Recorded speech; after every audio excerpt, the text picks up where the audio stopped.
PC Crow, and today we have finally got the long-awaited Sacred Beast structure deck. Sacred Beasts are obviously a huge fan favourite, some beautiful cards, beautiful artwork, and a classic from the GX series. The demigods, evil gods, whatever you want to call them, but they're finally here. So managed to pick this up from Captain's Cards. He got these delivered for me, I think a day early. I've just not had a chance to film the opening yet, so I am sorry because work's been a bit hectic recently. But anyway, go and check out Captain's Cards. Great website, great prices, and got pretty much everything you'll want. So yeah, without further talking, let's get this opened up and have a look through this deck. Like I said, it's long awaited. I've been waiting for this for a long time. So we've obviously got the playmat and the structure deck. I'm making a right hash of opening this, sorry. Right, here we go. So, look at that already. Before we've even opened it, look how stunning that looks. Raviel, Lord of Phantasms, Shimmering Scraper, I think. 1p, Scraper. Beautiful. Let's have a look at the playmat first. I've been looking forward to seeing this as well. Already love it. I might have to get this as an actual rubber playmat. That just looks fantastic. So obviously got Uriah, Raviel, and Haemon as well, and that just looks amazing. And then on the back, obviously, you get the usual little sort of guide as to how to use the deck. So it just tells you a few different combos you can use, how to manage to summon Armatal, the Chaos Phantasm, you know, the fusion monster for the Sacred Beasts, and also gives you the usual sort of how to power it up, basically. And yeah, looks like a decent little deck. So anyway, let's get the deck open and see some of these cards in here. If I can find, there it is, the little tab. Always struggle to find it. Right, there we go. I've been watching a lot of Team Sam videos recently, so I'm going to give these a sniff. Oh, they do smell good, to be fair. They really do smell good. So on the back, we've got the usual things, the three sort of promos. So, Duel Links, Legacy of the Duelist, and Legend of the Duelist as well. But then it shows you obviously the structure deck sort of artwork on there. Shows this is now the beginner's guide, so rather than getting an actual beginner's guide like you used to, they're doing basically like a QR code for you to scan. So, let's have a look here then. So we've got Raviel, Lord of Phantasms, Shimmering Scraper. So its effect then, cannot be normal summoned or set, must be special summoned from your hand by attributing 3 monsters. You can only use each of the following effects of Raviel once per turn. Quick effect, you can discard this card and target 1 Raviel, Lord of Phantasms you control. For the rest of this turn, its attack becomes double its current attack. Also, it can attack all monsters your opponent controls each once. So basically, it is a Ultimate Conductor Tyranno on steroids. And second effect is if this card is in the graveyard, you contribute 1 monster and add it to your hand. So you can constantly recycle this card back into your hand, which is fantastic. We've then got Uriah, Lord of Searing Flames. Looks beautiful as an ultra rare. I like how they've kept the original artwork as well, which is nice. Haemon, Lord of Striking Thunder. And then Raviel, Lord of Phantasms. And then Armatal, the Chaos Phantasm, which is obviously the fusion monster for these. And long story short, you can't destroy it in every battle phase. During your turn, it gains 10,000 attack, which is just unreal. We've then got Cerulean Skyfire, which is across kind of the Yu-Gi-Oh community probably the best support card for Haemon especially. And basically to special summon Haemon, Lord of Striking Thunder using its own procedure, you can also use face down spells you control. Which obviously with, I think, Raviel, you have to, let me just remember, tribute 3 Fiends. Haemon is 3 continuous spells, and Uriah is 3 continuous traps, which are a bit awkward but very doable. We've got Hyper Blaze, which is Uriah's same card, or like support if you like. That artwork is just incredible. And we've got Dimension, Fusion, Destruction. So banish your hand, field, and or graveyard. Basically, the fusion materials that are listed on a Phantasm fusion monster, then special summon that fusion monster from your extra deck. So this is like a super poly, but obviously for cards in your hand, field, and graveyard, you just banish them, and then you can summon Armatal. So really easy for you to summon it, which is great. So then you take no battle damage from attacks involving the monster special summoned by this effect. So obviously with Armor Tile having 0 attack, it can't be destroyed, and with that as well, it means you don't take any damage. So it's unbeatable basically, other than obviously with the spell effects. What else have we got here? So if you control Uriah, Lord of Tyrion Flames, Haemon, Lord of Dragon Thunder, or Raphael, your opponent cannot activate cards or effects in response to this card's activation, which is great.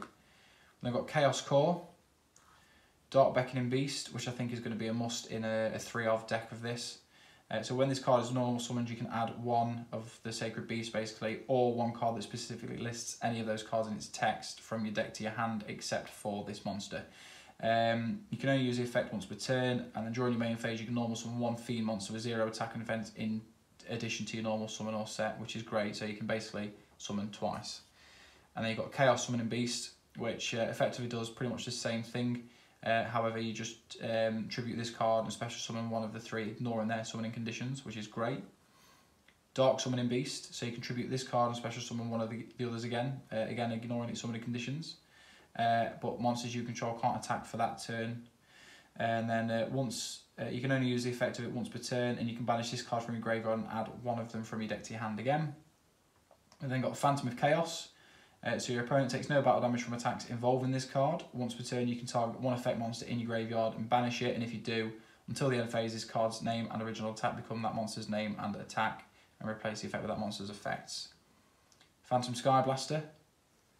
You've got Mad Reloader, so if this card is destroyed by a battle and sent to the graveyard, it sends 2 cards from your hand to the graveyard, and if you do, draw cards. So, bit of a Pot of Greed sort of thing. Sort of Pot of Greed, Pot of Desires. Grave Squirmer, so if this card is destroyed by a battle and sent to the graveyard, target one card on the field and destroy it. Then you've got Rainbow Dark Dragon, which is obviously another one of the crystal cards. So, cannot be normal summoned or set, must be special summoned from your hand by banishing 7 dark monsters with different names from your graveyard, which is obviously fairly easy to do. I can never pronounce this one. Tragoedia. Again, I've never been able to pronounce this monster, but it's obviously quite an old school card now. You've got the Radiant, the multi-dimensional kaiju, which is great. Chaos Hunter. So when your opponent special summons a monster, except during the damage step, you can discard one card, special summon this card from your hand, and your opponent can't banish cards then. Puppet Master. So when this card is tribute summoned, you can pay 2,000 life points and target 2 Fiend monsters in your graveyard, special summon them, but they can't attack, just for that turn. Stygian Street Patrol, Farfa, Malbranch of the Burning Abyss, the Fabled Cerberell. So basically, if this card is discarded to the graveyard, you can special summon it. So, you know, and then Danger Chupacabra, which is a really good card to get printed in this structure deck actually. So that would be again, I think a must-have in a 3-of deck. You've then got Opening the Spirit Gates, and this is basically another way for you to search your Sacred Beasts. Fallen Paradise. This is the field spell. So its effect is your opponent cannot target Uriah, Haemon, or Raphael or Armor Tile in your monster zone with card effects. Also, those monsters can't be destroyed by your opponent's card effects. And while you control them, if you control one of the Sacred Beasts or Armor Tile in your monster zone, you can draw 2 cards. So, fantastic field spell. So again, you need 3 of them in a structure deck. Phantasmal Martyrs. So while you have at least 2 other cards in your hand and control one of the actually Uriah or Haemon, so Raphael isn't part of that. You send your entire hand to the graveyard and special summon 3 Phantasmal Martyr tokens in a tap position. 0 attack, 0 defense, level 1 Fiend. Spell Chronicle, Terraforming, Set Rotation, Mound of the Bound Creator, another good field spell. 1 for 1, great card to get printed in here. The Beginning of the End, which is a beautiful artwork. It's so dark so you can barely see it, but I actually really love that artwork on there. So if you have 7 or more dark monsters in your graveyard, banish 5 from your graveyard, then draw 3. Pot of Desires, another reprint. We've had so many reprints of this recently, and for a collector's rare of this, go check out the last video of the Toon Chaos opening. Owner's Seal, so return control of all monsters on the field to their owners. Field Barrier, so field spells on the field can't be destroyed and neither player can activate a new field spell card. Swords of Concealing Light, we all know what that does. MST, another good card to get printed. Awakening of the Sacred Beasts, so this card gains the effects based on the number of Uriah, Haemon and or Raphael with different names you control. So you control one of them, Each time your opponent normal or special summons a monster, gain life points equal to the attack. If you can control 2 or more, negate the activated effects of monsters your opponent controls. And if it's 3, any monster sent to your opponent's graveyard are banished instead. And once per turn, if you control a level 10 monster, you can add 1 continuous trap from your graveyard to your hand. You've then got Escape from the Dark Dimension. So you target one of your banished dark monsters, special summon it, but when it leaves the field, destroy that target. And if you do, banish it. When that target's destroyed, destroy this card. So basically what's the name? Call of the Haunted. Couldn't remember the name of it then. Call of the Haunted, but with banished monsters, basically. Shape Sister. So special summon this is a normal monster, which has just got 0 attack and 0 defense, and it's a level 2, so it's just a token again, basically, but it's a tuner as well, which is good. Imperial Custom. Face-up continuous traps can't be destroyed by battle or card effects, except Imperial Custom. You can only control one of these at a time. You've then got Mistake. Neither player can add cards from the deck to the hand except by drawing them. So that's good, no searching. Dark Factory of More Production. You can send one monster from your hand or field to the graveyard, draw 1 card. You can only use this effect of Dark Factory of More Production once per turn. So it's just a way to try and draw more cards, which is good. We've then got Phantasm Emperor Trilogig. So if this card is special summoned, or if another monster is special summoned from the graveyard to your field while you control this monster, you can target one face-up monster your opponent controls, inflict damage to your opponent equal to half its original attack. You can only use the effect of Phantasm Emperor Trilogig once per turn, 4,000 attack and defense. We've then got a Phantasmal Martyr token, which looks fantastic. That would be really sick as a holo. And a Phantasm token, which is just a little Raphael. Again, that would look sick as a holo, but I like my bling, as you know. So yeah, that's the opening of the Sacred Beast structure deck. Like I say, we've been waiting for that for a long time. What I might do as well in a future video, obviously you guys can decide, is basically get another 2 of these and make a 3 of basically best Sacred Beast structure deck. A bit like I did with the Dino Smashers Fury, basically.